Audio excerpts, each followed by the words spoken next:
Баршаңызға сәлем. Мен бүгін сіздермен өзім заказға пісіретін трубочкидің рецептісімен бөлісемін.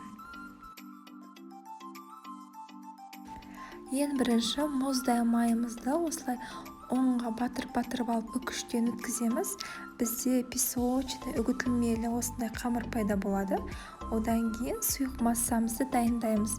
Бізге бір жұмыртқаға шым тұз, одан кейін бір шай қасы уксусымызды қосамыз. Одан кейін газированный воданы құйып араластырып, осындай көпірік пайда болады. Қамырымызға салып, жұмсақ қамыр илейміз.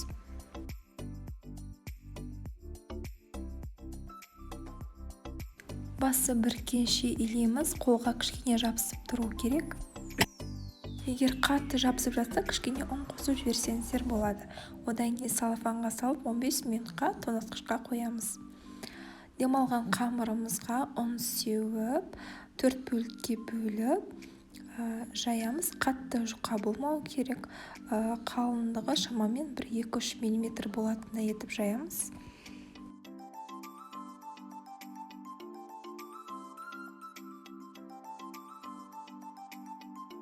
Одан кейін ұзынша етіп кесеміз. Ені шамамен 1,5-2 сантиметрде болу қажет.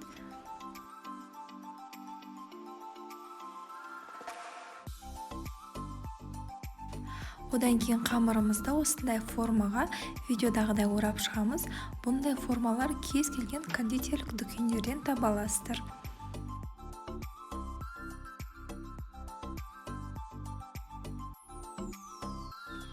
Мұқият қарап алыңыздар, тағы да көрсетіп жатырмын. Мынау екінші рет мысалы оралып жатқан кезде қамыр көп кетіп қалмау қажет, тек шетінен ғана қамыр оралып отырады.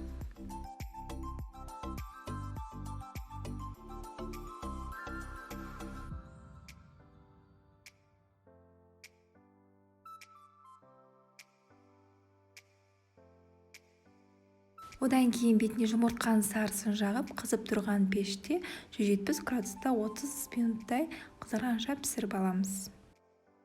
Начинкасын дайындайық. Творожный сырға сгущенка, қант ұнтағын қосып, жақсылап миксерлейміз. Одан кейін сливкимізді құйып, тағы да әдемілеп миксерлеп жібереміз. Сонымен біздің начинкамыз дайын.